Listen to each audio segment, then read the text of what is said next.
terjadi begitu besar, anak-anak bergeser dari pola asupan pangan lokal. Mereka pindah dengan menunggu beras. Pola pangan bergeser. Ini hati-hati. Ini satu ancaman kalau kita tidak kawal ini dengan baik, bisa terjadi banyak orang Papua mati cepat. Saya dengan Pak Matius ini sengaja kita dua waktu itu sempat tahun 2017 pergi tes genetika nutrisi dalam kita punya badan. Kita itu harusnya makan apa? Dan saya dapat satu dokumen besar dari hasil laboratorium di Amerika yang membuktikan bahwa saya harus makan dari makanan yang berserat panjang atau yang seratnya besar-besar. Itu ada di dalam sagu, ubi, kasbi, dan apa. Tadi Prof. Arya, Pak Matius sudah menjelaskan tentang inti daripada bagaimana masyarakat adat itu. Mari kita lihat sekarang poin penting yang akan kita elaborasi untuk bagaimana masuk ke dalam sebuah sistem. Ada 4 hal yang saya coba tawarkan nanti dalam pola kita untuk kita lakukan. Pertama, persoalan tata kelola.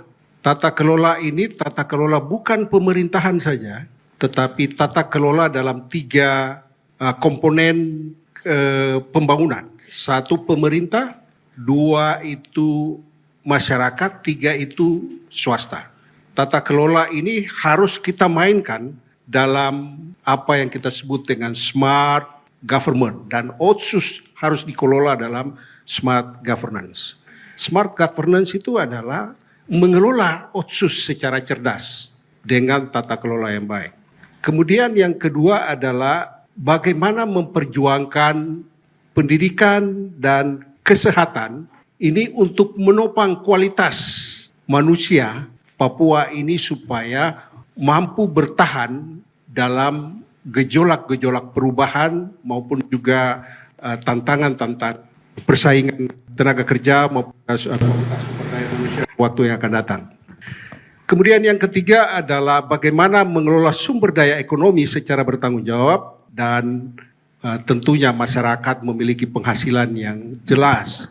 Dan nanti kita lihat bahwa komponen-komponen ini semua sudah terencana di dalam sistem perencanaan nasional dengan baik. Yang keempat yang kita tidak bisa lepaskan bahwa fokus pemikiran kita ini mesti terarah dengan baik. Jangan sampai ada yang setengah hati berpikir tentang membangun Papua. Ada sebagian lagi terjebak dalam pikiran-pikiran kargoisme. Bapak Ibu bisa terjemahkan sendiri, kargoisme seperti apa. Kargoisme itu mengharapkan sebuah kesejahteraan yang akan datang, tetapi ada yang dengan cara simsalabim, ada yang dengan cara-cara politik, ada yang dengan cara-cara lain. Nah, pikiran harus terarah, intinya di situ.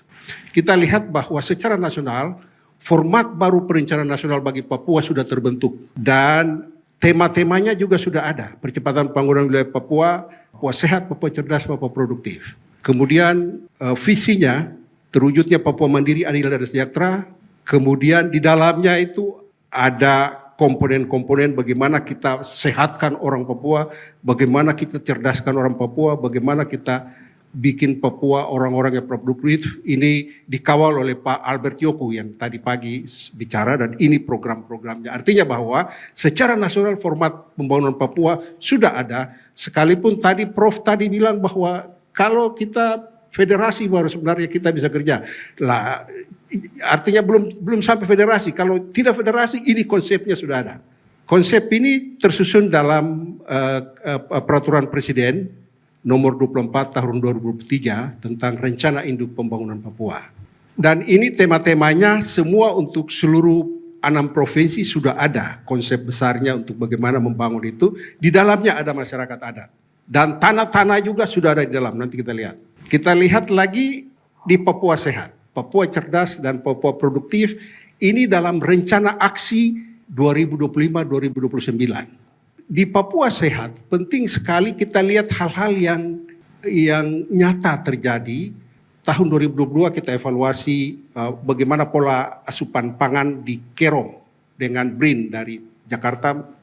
Mereka hubungi saya, kita sama-sama. Terjadi begitu besar, anak-anak bergeser dari pola asupan pangan lokal. Mereka pindah dengan menunggu beras. Kemudian apa yang terjadi? Mereka punya daya tahan untuk belajar sangat lemah karena mereka tidak bisa makan. Beras tidak ada. Dan mereka tunggu beras itu, raskin dari pemerintah. Dan tahun 2018 kasus itu terjadi di Asmat. Anak-anak banyak yang meninggal.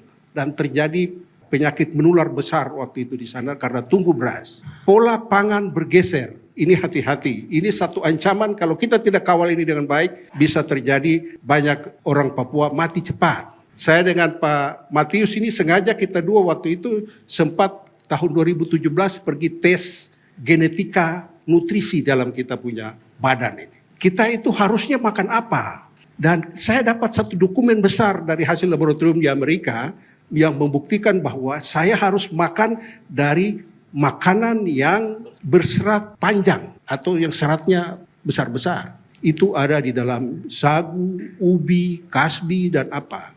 Dan dengan demikian saya punya regenerasi sel bisa jalan baik dan saya punya kesehatan bisa terjamin dengan baik. Nah kalau kita sudah bergeser pola makan saya khawatir. Kita lagi lupa urus tanah adat saja barang kecil ini bikin orang mati cepat-cepat.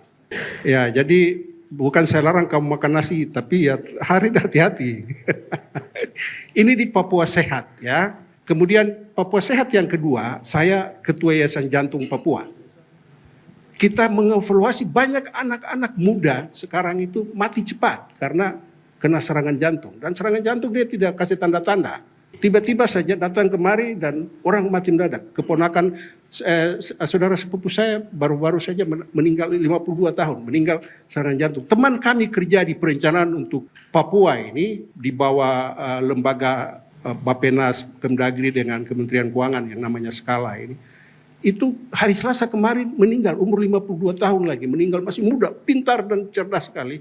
Sangat membantu kita di daerah Papua, sini dalam perencanaan dokumen-dokumen perencanaan Papua. Dan itu meninggal mendadak. Kenapa? Tidak ada gejala. Dan tiba-tiba saja dia datang habis bikin dokumen Papua Selatan punya, RPJM selesai kasih sama kami. Waktu itu kita mau baca untuk evaluasi, setengah jam kemudian meninggal. Karena serangan jantung juga. Kenapa? Sesungguhnya pola makan kita yang kita tidak kendalikan. Kita selalu punya pikiran bahwa hidup ini Tuhan yang atur betul. Tapi anugerah hidup itu Tuhan kasih anugerah. Yang jaga itu kita, bukan suruh Tuhan lagi yang jaga. Gitu? Kita yang urus makan minum itu. Jaga makan boleh yang mana, tidak boleh yang mana. Dan kita yang urus itu. Dan tidak boleh lagi salahkan Tuhan kalau dapat serangan jantung. Oh Tuhan tidak, udah salah urus anugerah itu. Nah ini yang perlu kita cerdas sedikit dalam mengurus hal-hal seperti itu. Di Papua cerdas, ini penting sekali.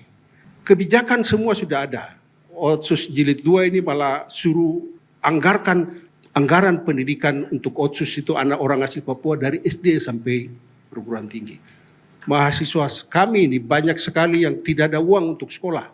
Dan itu karena soal-soal begini. Dan bukan itu saja, tetapi sampai ke SLTA, SD, SMP saja juga tidak ada uang untuk sekolah.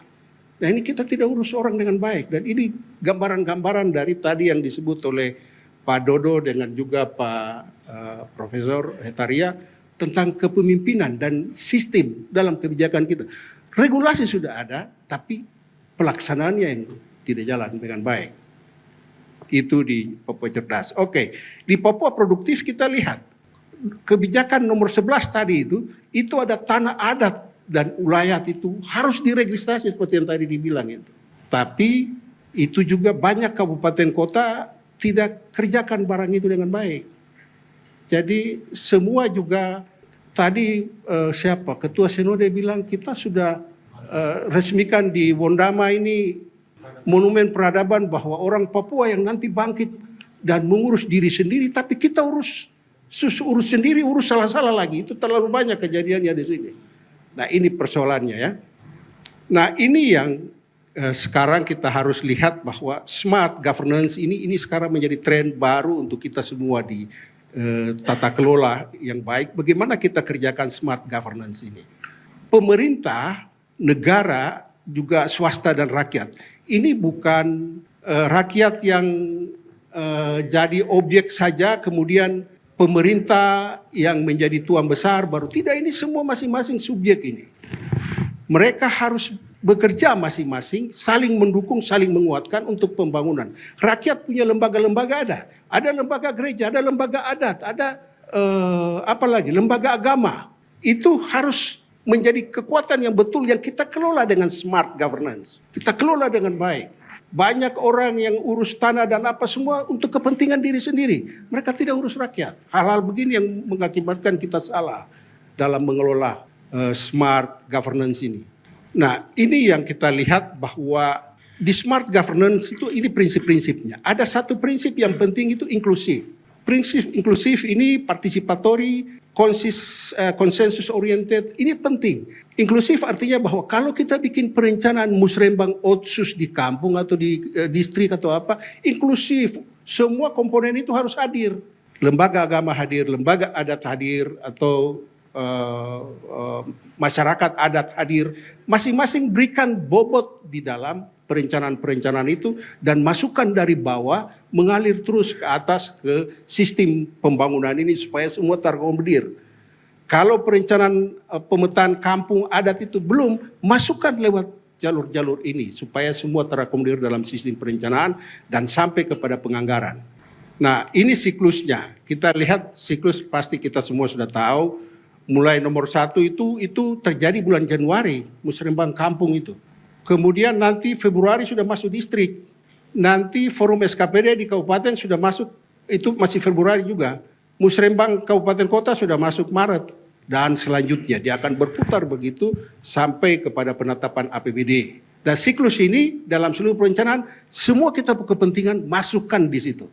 Baru diatur dan semua terlibat. Dan di situ bukan soal pemerintah saja, tetapi masyarakat punya kepentingan-kepentingan subsidi terhadap aktivitas adat, terhadap masyarakat kepada lembaga gereja dengan seluruh pembangunan secara inklusif, itu kita masukkan dalam sistem ini supaya duitnya ada. Banyak orang bilang duit otsus itu tidak ada, di mana kelihatan? Karena kita tidak ikuti prosedur ini, masukkan semua di dalam dan kita bisa itu. Dan yang penting juga, dalam sistem ini kadang tidak dikawal dengan bagus. Itu sebabnya anak-anak muda, mahasiswa atau LSM yang ada. Kawal pikiran-pikiran ini kalau sudah musrembang kampung, kawal dia. Pindah sampai di distrik, pindah sampai. Kadang-kadang di jalan, kepala kampung punya pikiran yang jadi masuk semua. Kamu yang lain bicara tidak ada. Karena ini kepentingan proyek ada masuk ke dalam. Begitu juga masuk sampai di distrik, begitu juga sampai kabupaten. Ini Pak Bupati ada, tapi kadang-kadang Pak Bupati ini tidak. Yang lain-lain mungkin ya. Jadi kepentingan dari pimpinan-pimpinan yang masuk di dalam kepentingan perencanaan ini, kepentingan masyarakat untuk maju dari adat, dari agama, dari perempuan, pemuda, itu tidak masuk di dalam karena kepentingan-kepentingan perorangan yang masuk. Tidak ada pengawalan. Ini yang penting sekali harus dijaga. Tadi pagi atau kemarin saya baca di berita itu anak-anak Mambramo dorang demo dong punya anggota dewan itu supaya tidak boleh sidang di sini. Harus pulang sidang di kabupaten sana. Jadi begitu caranya kamu kawal pikiran-pikiran soal apa yang direncanakan itu. Jadi tidak boleh biarkan apa yang direncanakan dia jalan begitu saja sampai ujung hilang. Tidak boleh. Ya, yang ini terakhir saya pikir etika pembangunan. Jadi pemerintah lebih banyak melakukan regulasi dan fasilitasi terhadap masyarakat. Masyarakat itu ada swasta dan gereja, lembaga adat, lembaga sosial kemasyarakatan yang lain. Kemudian swasta itu harus giat menciptakan pekerjaan dan pendapatan bagi masyarakat. Dan ini juga tanggung jawab bukan soal cari uang sendiri saja untuk kaya-kaya seperti sistem konglomerasi yang sekarang kita jalan. Tapi cobalah swasta juga berpikir dalam tanggung jawab untuk membangun kemanusiaan bersama, untuk kejayaan kita bersama. Kemudian masyarakat juga begitu, menciptakan interaksi dan ketahanan sosial ekonomi. Masyarakat tidak bisa bergerak, pemerintah kadang tidak bisa bergerak, swasta tidak bisa bergerak, masyarakat lewat gereja dan apa yang bisa bergerak. Seperti dulu, saya waktu kepala dinas, buta huruf di daerah-daerah pedalaman itu kita tidak bisa, pemerintah tidak bisa masuk, swasta tidak bisa masuk. Kita minta gereja yang masuk ke saat itu. Gereja yang bisa menyelesaikan persoalan itu. Karena memang ada bagian-bagian yang tidak bisa diselesaikan oleh pemerintah, tidak bisa diselesaikan oleh swasta. Rakyat sendiri yang bisa menyelesaikan persoalan itu. Jadi Tiga komponen tadi itu penting untuk kita pakai, tetapi sekarang good governance itu sudah berganti menjadi smart governance. Smart sekarang sudah pakai dengan ini, barang-barang ini. Jadi pakai barang-barang ini untuk membangun kita punya kehidupan, mendorong masyarakat adat semakin kuat, pemetaan. Tadi foto saja di lokasi mana, langsung kirim ke GTMA, sudah tahu bahwa lokasi itu ada di mana. Dia punya masuk hutan lindung kah, ini hutan budidaya kah, atau ini penggunaan lain-lain kah. Ya, bisa langsung tahu dan kau bisa langsung bertindak di situ, buka kebun atau ini buka barang apa.